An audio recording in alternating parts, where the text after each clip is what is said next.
part of your childhood memories, you can think of a very special man named Walt Disney.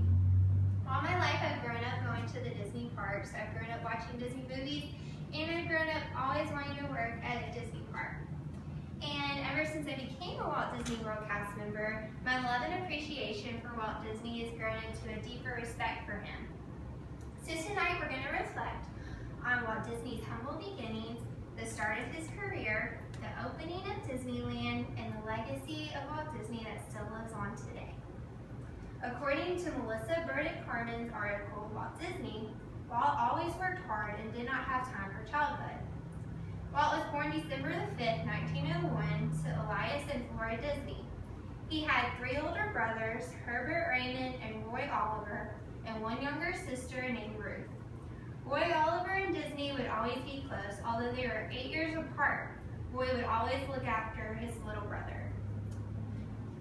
Walt Disney was born in Chicago, but he grew up in Marceline, Missouri when his family moved in 1906 there. Some of his fondest memories come from his childhood days on the farm, and the farm animals often served as his inspiration for many of his cartoons. If you've ever walked down Main Street, USA at one of the Disney parks, you've had a glimpse of Marceline, Missouri and Walt Disney's childhood, where he used his childhood to model the park there. Walt's favorite thing to do in his spare time was draw, but he never really thought of it as a career until a family friend, Dr. Sherwood, purchased one of Walt's pieces of art. It was then that Walt began to think that this could be a career for me, although his father did not approve of this as a career. So as Walt grew up, during his teenage years, he worked in various career fields. His family moved in Kansas City in 1909, and there he and his brothers and his dad sold newspapers. Then they moved to Chicago, where Walt continued to go to high school, and he went to the Chicago Academy of Fine Arts. Walt was a cartoonist for his high school magazine, The Voice. When he was 16, he worked for the post office. Eventually, Walt joined the American Ambulance Corps, and that's where he drew cartoons all over his ambulance, which I'm sure brought a lot of smiles to people's faces. According to Pat Williams in his book, How to Be Like Walt, Walt's journey to owning his own animation company was full of ups and downs. Walt had an animation career in Kansas City, but it only lasted a month. However, it was here that he met iWorks, and he began an animation company called Laugh-O-Gram together with him. And they created Alice in Cartoonland cartoons. But whenever Laugh-O-Gram went bankrupt, Walt moved to LA, hoping for better opportunities there. It was here in LA that Roy and Walt started their own studio, and they hired iWorks as their chief animator. Walt married Lillian Downs on July 13, 1925. Walt was enjoying success of Oswald the Lucky Rabbit, a cartoon character he created. But Oswald was taken away due to contract reasons. This didn't stop Walt Disney, and he continued to search for inspiration for a new cartoon character. This led to the creation of a very special mouse, which he wanted to name Mortimer Mouse. However, his wife, Lillian Disney, did not approve of the name, and she urged him to name him Mickey.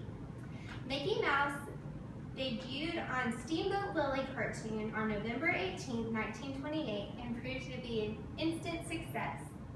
In the midst of the studio's success, Walt had 2 daughters, Sharon and Diane Marie. Snow White premiered on December the 21st, 1937, and it was the first feature-length cartoon. When World War II began, Walt began to make military and government films for our nation. When the war ended, Walt continued to dream bigger and aim for the stars. He hoped for a park where children could enjoy time with their families and have fun alongside their parents, and he opened Disneyland in 1955 in Anaheim, California.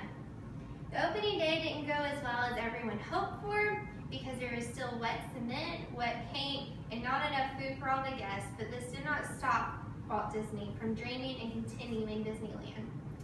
Walt continued to fill dreams of kids and adults alike with his television programs such as Mickey Mouse Club and the Walt Disney Wonderful World of Color. Walt wanted to expand the theme park to Central Florida, but he was an avid smoker since he was a teenager and was diagnosed with lung cancer in November 1966. He died in 1966 with this lung cancer, but his legacy still lives on today. He worked in the remainder of his life on blueprints for a Florida theme park, and Roy opened the Florida theme park after Walt died, naming it after Walt Disney World.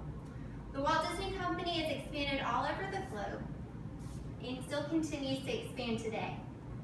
Walt Disney went from a small-town farm boy to working various jobs as a teenager, owning his own animation studio, starring on television, to opening a theme park in his name. Walt Disney has passed away, but his legacy still lives on. As a Disney cast member, I'm proud to honor Walt Disney with this speech today, and by working at the Magic Kingdom every day. I hope this story has inspired you to follow your dreams with perseverance. Thank you.